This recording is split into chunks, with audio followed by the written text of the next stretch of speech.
إن الحمد لله نحمده ونستعينه ونستغفره ونعوذ بالله من شرور أنفسنا ومن سيئات أعمالنا من يهده الله فلا مضل له ومن يضلل فلا هادي له أشهد أن لا إله إلا الله وأشهد أن محمدا رسول الله يا أيها الذين آمنوا اتقوا الله حق تقاته ولا تموتن إلا وأنتم مسلمون يا أيها الناس اتقوا ربكم الذي خلقكم من نفس واحدة وخلق منها زوجها وبث منهما رجالا كثيرا ونساء واتقوا الله الذي تساءلون به والأرحام إن الله كان عليكم رقيبا يا أيها الذين آمنوا اتقوا الله وقولوا قولا سديدا يصلح لكم أعمالكم ويغفر لكم ذنوبكم ومن يطع الله ورسوله فقد فاز فوزا عظيما اللهم اجعلنا من الفائزين أما بعد فإن أصدق الحديث كتاب الله وخير الهدي هدي محمد صلى الله عليه وسلم وشر الأمور محدثاتها وكل محدثة بدعة وكل بدعة ضلالة وكل ضلالة في النار أجارني الله وإياكم.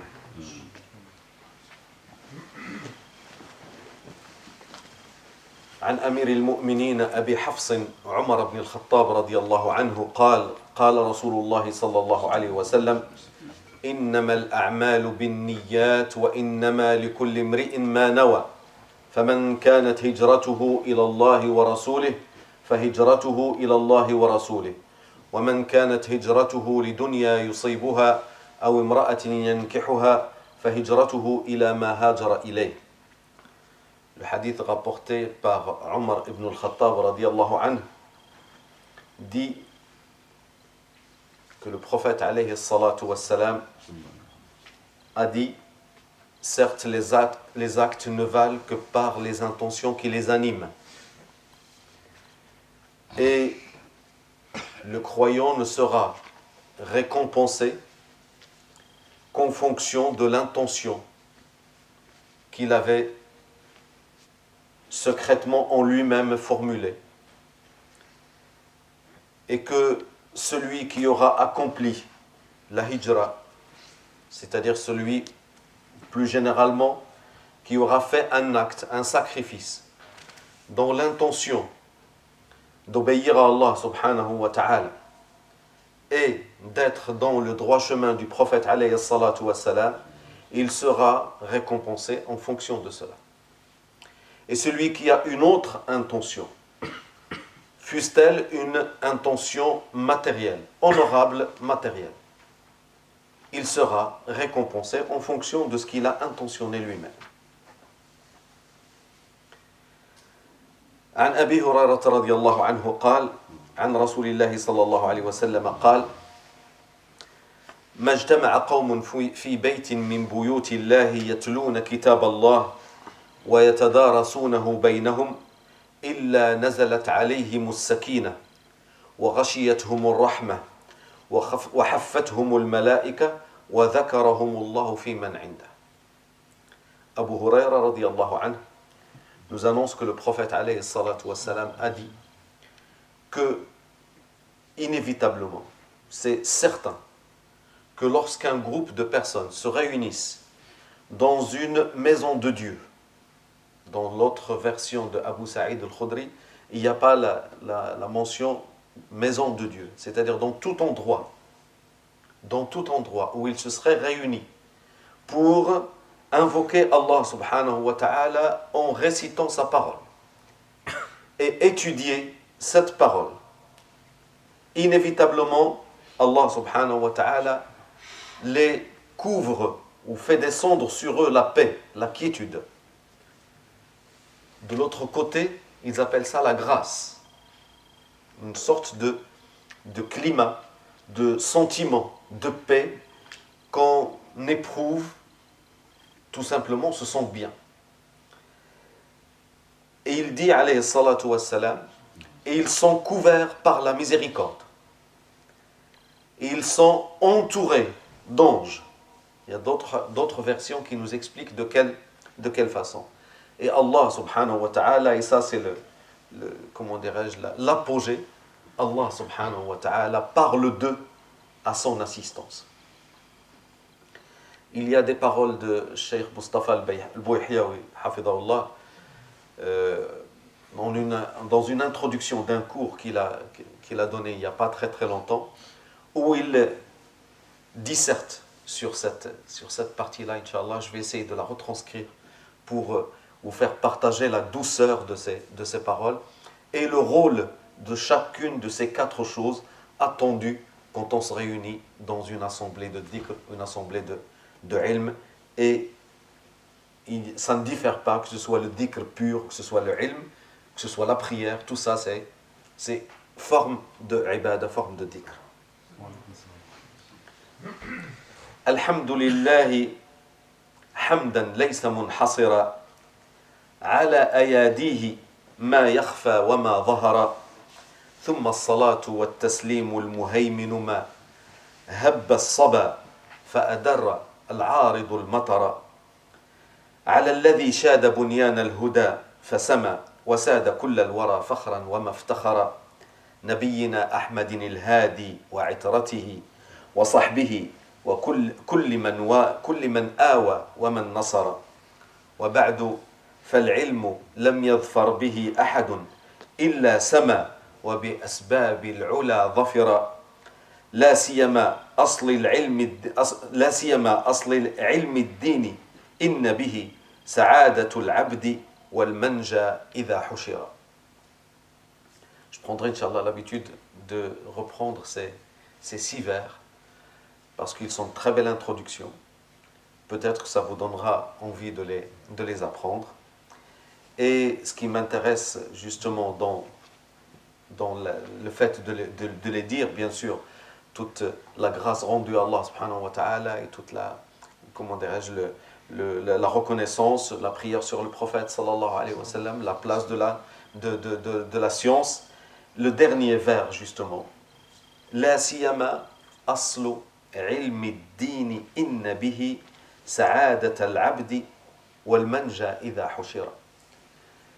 Une fois qu'il a rappelé la valeur de la science et le fait que celui qui acquiert cette science-là acquiert en même temps une grande part de réussite, ou plutôt la plus grande part de réussite. Et il dit notamment, et au sommet de cette science, aslu ilmi ad-din, la racine, la base, les fondements sur lesquels toute la religion est construite. Car par elle, par cette acquisition de ce type de savoir, que le bonheur de l'abd en tant qu'adorateur d'Allah subhanahu wa ta'ala se réalise. Et que, on avait parlé la semaine dernière des fruits de l'apprentissage de cette science et qu'il soit sauvé le jour du rassemblement. Donc on a un double objectif, celui de ressentir le bonheur d'être un abdullah, d'être un serviteur de Dieu, et d'être sauvé le jour où des milliards et des milliards d'âmes seront perdues le jour du jugement dernier.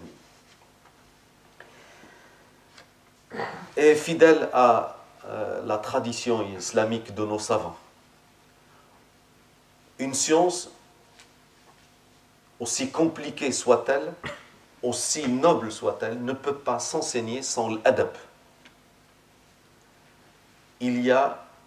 C'est une erreur que de croire que accumuler les connaissances sans avoir le fruit de ces connaissances qui se manifeste dans notre attitude. Vous voyez, on fait un travail sur la niyya en commençant. Notre intention doit être sans cesse renouvelée. Ce savoir doit nous rapprocher de Dieu. Parce que celui qui sait, il sait qui est Allah subhanahu wa ta'ala. Autant il connaît l'étendue de la miséricorde d'Allah subhanahu wa ta'ala qu'il connaît l'étendue de son courroux et de sa colère. Donc il alimente les 2 leviers de taqwa qui sont l'espoir et qui sont la crainte, de manière équilibré, qui ne le fait pas basculer ni dans la déprime, ni dans l'espérance béate qui laisse la personne sans repère et sans direction. Et beaucoup de science, avec un peu d'adab, un peu la science, c'est le savoir. Et l'adab, c'est le savoir-être. C'est le fruit de ce savoir. La façon de se tenir, la façon de parler, la façon de prendre les choses, la façon de les restituer, la façon de regarder les savants, la façon de se laisser regarder par eux, la façon de se pencher sur un livre, la façon de... Tout ça est un savoir-être qui est inhérent à cette science-là. Et quand vous voyez que quelqu'un acquiert de la science et qui ne devient pas aimable, sachez qu'il y a le dosage, vous savez, comme dans n'importe quelle chimie, le dosage est instable. Son dosage est instable. Il faut qu'il y ait cette part-là. Quelqu'un qui a peu de science et énormément de adab, énormément. Le savoir, il en a peu, mais le savoir-être, il en a énormément. Celui-là, d'abord, son maître, celui qui lui enseigne, va se montrer déjà très patient avec lui. Parce que il se fait aimer, malgré ses difficultés, malgré le peu de compétences dont il fait preuve, mais il se fait apprécier. Il va très très loin. Il va dans la science, il va très très loin parce que pour lui, certains fruits, il les a déjà. Alors reste une maturation qui se fait dans le temps. Une de ces choses-là, de ces choses qui font partie du savoir-être, c'est de ne pas se laisser duper par les apparences soi-même. Ad-Nadim dit فالعلم لا يحرز بالألقاب والنفخ بالإطراء والإعجاب كلا ولا بكثرة التأليف وجله ضرب من التزييف وليس بالدعاية المزخرفة يصنع عالم وذا السفة. ايش كيقول هذا النظم؟ العلم لا يحرز بالألقاب. ماشي قالوا الشيخ راك وليت عالم. ماشي عطوك ديبلوم راك وليت عالم. La science n'est pas une question de titre. Parce que ce type de science-là, il est guidé par le hadith de Innamal a'malu binniyat. Donc, celui qui acquiert cette science-là ne cherche pas les titres. Une fois, je parlais à un homme de science que je connaissais très très bien et qui n'a jamais pris de poste d'enseignant à l'université. Il est resté dans les centres de formation des professeurs de sciences islamiques ou d'éducation islamique. Il n'a jamais voulu sauter le pas pour aller vers la recherche, Maintenant, ça y est, il y est, mais en tant qu'enseignant, il n'a jamais voulu. Je lui ai dit pourquoi. Il a dit, j'ai côtoyé beaucoup d'étudiants, j'étais déçu. Ils n'ont qu'une seule hantise, c'est la hantise du mois de juin. Ils sont là juste pour acquérir la connaissance, pour passer l'examen et de dire j'ai le diplôme et je pourrais envoyer tout le monde balader après. Et dans cette attitude-là, cet empressement qu'on voit chez eux, on n'a pas cette rahma, ce savoir-être qui s'installe entre le savant et son disciple. Il a dit, pour enseigner autant, donner ma connaissance à des gens qui vont éduquer les autres plutôt que des gens qui vont peut-être se former, mais la science pour eux n'est pas un objectif en soi, elle n'est qu'un outil pour acquérir des titres.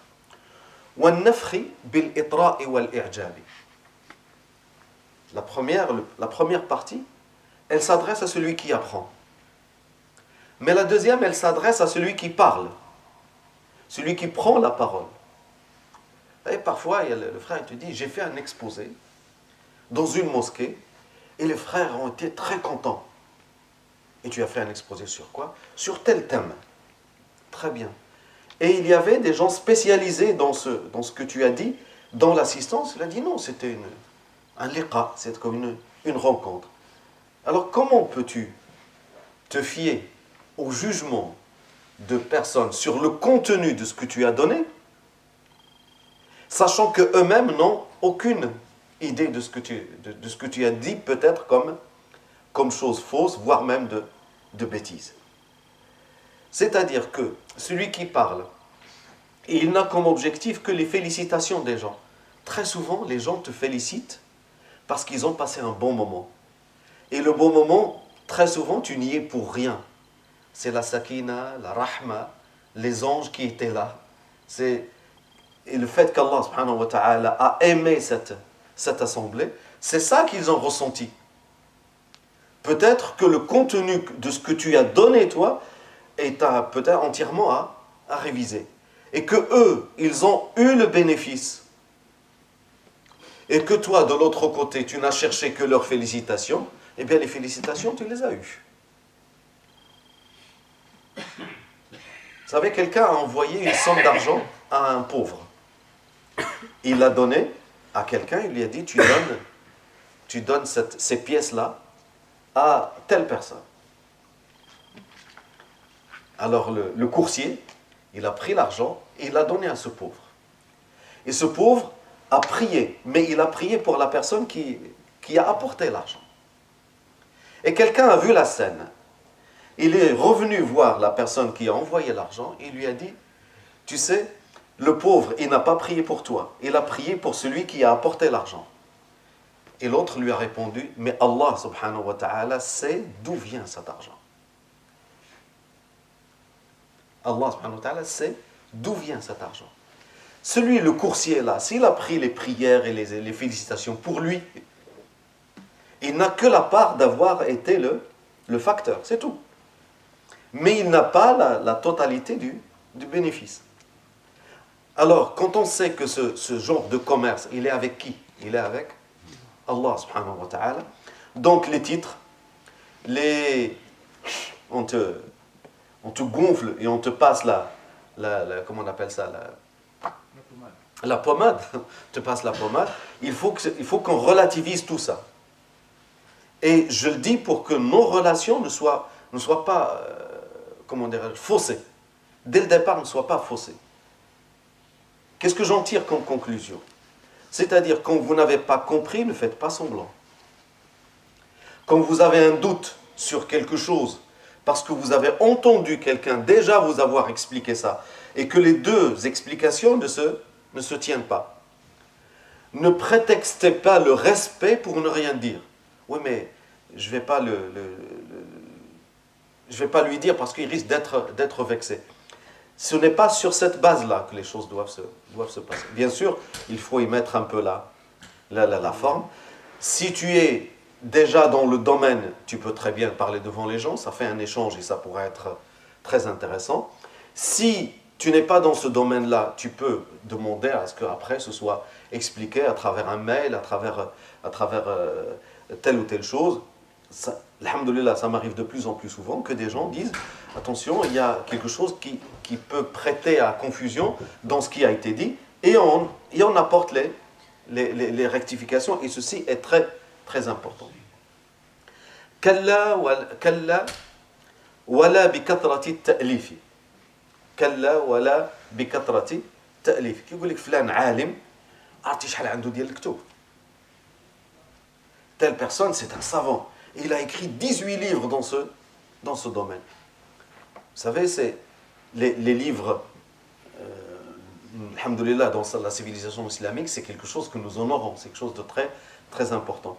Mais juste du papier qui a été noirci, qui a été vendu, vous savez que dans les librairies islamiques, ce qui se vend le plus, c'est l'interprétation des rêves, c'est comment lutter contre le mauvais œil, comment lutter contre la magie. Ce n'est pas l'interprétation d'Ibn Uthaymin de Riyad Salihin. C'est pas ça. Ce n'est pas le livre sur la sira du prophète sallallahu alayhi wa sallam de Mubarak Fouri. Ce n'est pas ça qui se vend le plus. Certains livres, s'ils n'étaient pas donnés gratuitement dans certaines campagnes, les gens n'auraient jamais été au courant que ces livres-là existent. Donc ceux qui écrivent beaucoup, c'est pas ça qui fait qu'ils sont des savants. Et il faut d'abord être dans une communauté qui lit beaucoup pour que ceux qui écrivent beaucoup aient de la valeur. Ce n'est pas le cas. Donc il ne faut pas se laisser berner, il ne faut pas se laisser leurrer. Comme le frère a dit, oui, mais il a fait une thèse sur telle ou telle chose.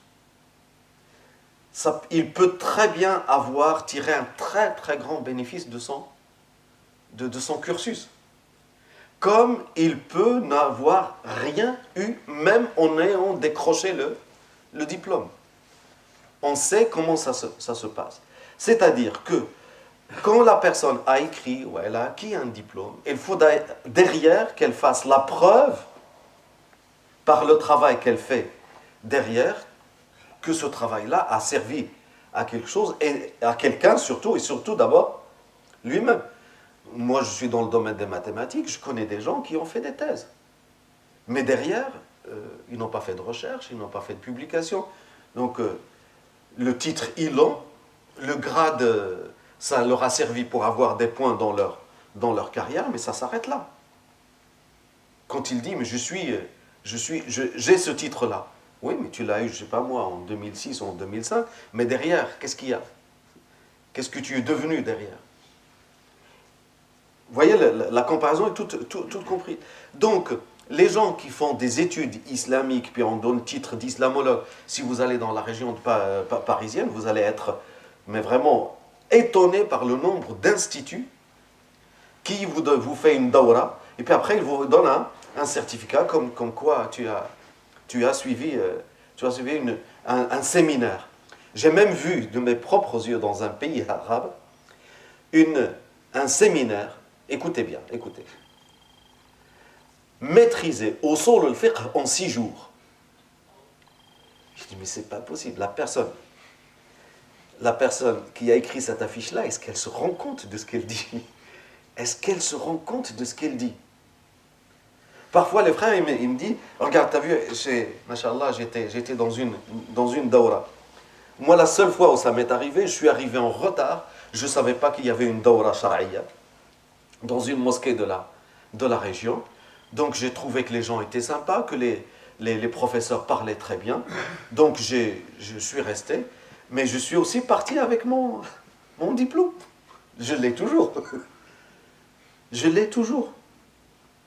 Et l'autre jour, je regardais, j'avais quelques prises de notes, mais entre moi qui suis venu je suis même parti avec un tapis de prière et tout. C'est très sympa, mais c'est se moquer des gens que d'appeler ça des séminaires de sciences. Appelez ça des séminaires de dhikr, pour avoir rahma, appelez ça ce que vous voulez. Mais ne dites pas que vous êtes en train de former les gens dans un domaine ou dans l'autre. Ce n'est pas vrai. Ouvrons bien les yeux. Quand tu as suivi un séminaire, pose-toi la question, qu'est-ce que j'ai appris? Quelle est la suite? Qu'est-ce que je vais en faire? C'est très important, c'est extrêmement important. C'est pour ça que quand nous annonçons les cours, là, c'est ce que nous sommes en train de faire, on dit il y a 2 façons. Tu viens, tu nous accompagnes parce que c'est un majlis dhikr, et dans ce cas-là, tu as 4 prix. Le hadith, on a parlé, mais tu peux avoir aussi un 5e. Celui de constituer quelques petites pièces, quelques petites briques dans un édifice de science qui est immense. La grande pyramide d'Égypte à côté, c'est rien, mais tu as un petit caillou, tu as une petite brique, tu peux la poser et poser l'autre derrière, et tu te dis, je suis l'artisan de quelque chose. Peut-être qu'un jour, Inch'Allah, tu seras un grand savant, je n'en sais absolument rien, mais au moins, tu as ce 5e élément qui manque généralement dans l'attitude de ceux qui cherchent la science. Et sachez que la science est une vérité personnifiée. Un futur homme de science, vous ne pouvez pas le rater. Une séance profitable dans laquelle vous avez appris quelque chose, tu ne peux pas la rater. Tu le sais. À la fin, tu sais, waouh, il y a quelque chose qui s'est passé. Ce n'est pas seulement un sentiment qui t'a flatté, qui t'a mis bien. C'est pas du placebo, c'est du vrai. C'est une vraie dose de quelque chose que tu as reçu, qu'Allah subhanahu wa ta'ala nous donne le bénéfice total et achevé de nos intentions, que nous voulons qu'elles soient sincères, qu'elles soient élevées, qu'elles nous rapprochent d'Allah subhanahu wa ta'ala, et surtout qu'il nous donne l'acquisition d'une science qui se traduit en acte, qui se traduit en fruit. سبحانك اللهم وبحمدك أشهد أن لا إله إلا أنت أستغفرك وأتوب إليك اللهم صل على محمد وعلى آله وصحبه وسلم تسليما